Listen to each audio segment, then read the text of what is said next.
Hello అండి, welcome back to my channel Jaitu's kitchen and vlogs. నేను ఈరోజు అయితే స్నాక్స్ అనేది చేశాను. ఈవినింగ్ టైం పిల్లలు స్కూల్ నుంచి వచ్చినాగానే ఇయ్యాలి కదా ఏదో ఒకటి, అందుకని ప్రిపేర్ చేశానండి. ఇది అయితే చికెన్ శాండ్విచ్ అండి, ఇంట్లోనే చేశాను నేను. ఎలా ఉందో మీరు ఒకసారి చూడండి.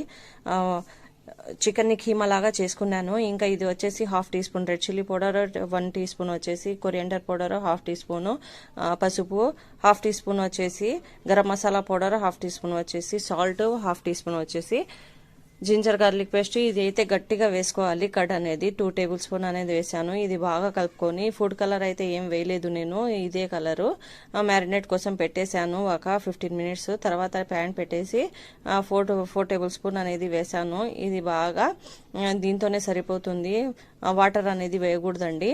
ఈ వాటర్లోనే దీన్ని బాగా కుక్ చేసుకోవాలి. చూడండి, ఈ విధంగా బాగా అదే కుక్ అయిపోతుందండి. చాలా అంటే చాలా బాగుంటుంది. ఇదైతే దీన్ని స్మోకీ ఫ్లేవర్ ఇవ్వాలని నేను మళ్ళీ బొగ్గుని కాల్చి ఈ విధంగా అయితే పెట్టేసి దాంట్లో ఒక ఆయిల్ అయితే వేసేసి ఈ విధంగా మూత పెట్టేస్తే దీంట్లో స్మోకీ ఫ్లేవర్ అనేది వచ్చేస్తుంది బాగా.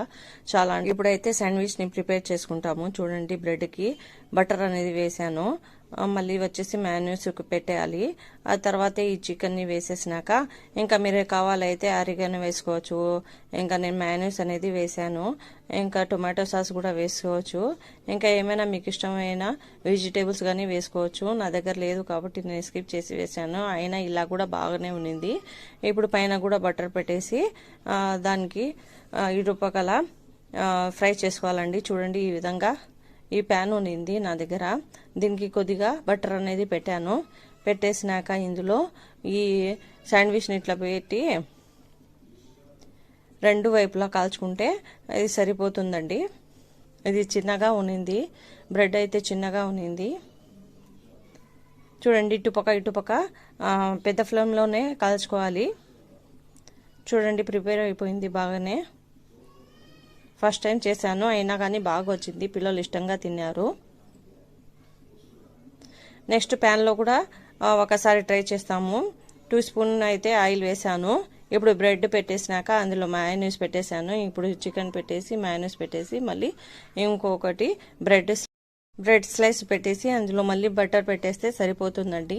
ఫ్లిప్ చేసుకొని దీనికి బాగా ఫ్రై చేసుకుంటే సరిపోతుంది. చూడండి ఎంత రెడ్గా వచ్చిందో. లైక్ చేయండి, షేర్ చేయండి, కామెంట్ చేయండి, సబ్స్క్రైబ్ చేయడం అసలే మర్చిపోకండి. ప్లీజ్ సబ్స్క్రైబ్ చేయండి గైస్. చూస్తున్నారు కానీ సబ్స్క్రైబ్ చేయడం లేదు. థ్యాంక్ యూ అండి. మళ్ళీ కలుస్తాం ఇంకొక రెసిపీతో. అంతవరకు సెలవు. Thanks for watching.